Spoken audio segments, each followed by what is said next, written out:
Management is very important because it involves goal making, planning, and motivation. So let's find out what this chapter, Management of Natural Resources, has to teach us.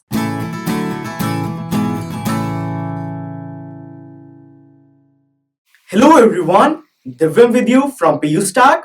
This is first lecture of science chapter Management of Natural Resources. Folks, आपको ध्यान होगा हमने 9th class में पढ़ा था कि कैसे soil, air और वाटर एनवायरनमेंट में एक साइकिल फॉर्म करते हैं। हमने पिछले चैप्टर आर एनवायरनमेंट में भी ये पढ़ा था कि कैसे ह्यूमन एक्टिविटीज की वजह से हमारा एनवायरनमेंट अफेक्ट होता है।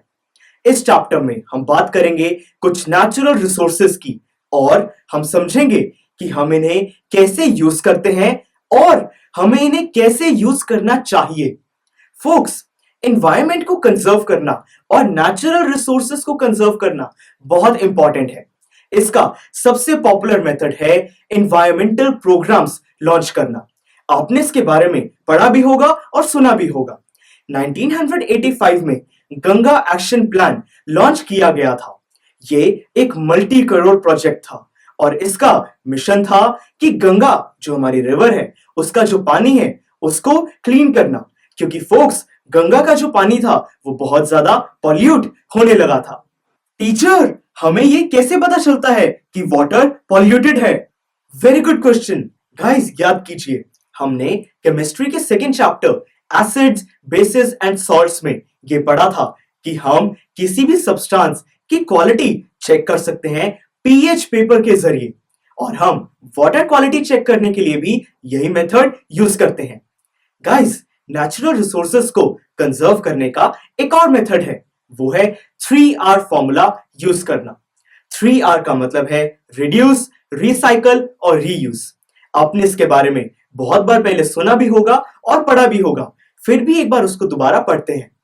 रिड्यूस का मतलब है कि हम अपनी नेचुरल रिसोर्सेज की कंजम्पशन को रिड्यूस कर सकते हैं।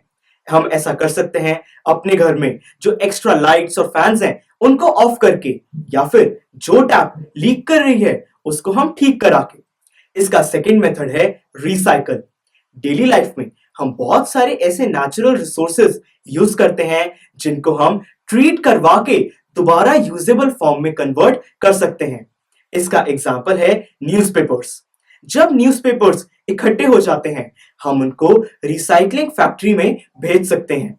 वहां पर उनको ट्रीट किया जाएगा और दोबारा एक यूजेबल पेपर फॉर्म किया जाएगा। अब बात आती है लास्ट पार्ट के बारे में, वो है रीयूज।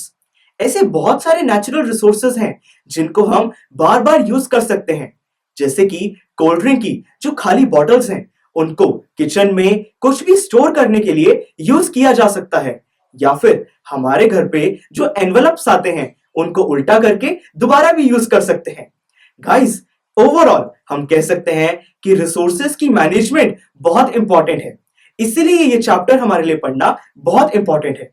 इस चैप्टर को हम टोटल 6 लेक्चर्स में कंप्लीट करेंगे। ये फर्स्ट लेक्चर है जो कि इंट्रोडक्टरी है। सेकेंड लेक्चर में हम बात करेंगे कि हम कैसे रिसोर्सेज को मैनेज कर सकते हैं और रिसोर्सेज की मैनेजमेंट इतनी जरूरी क्यों है।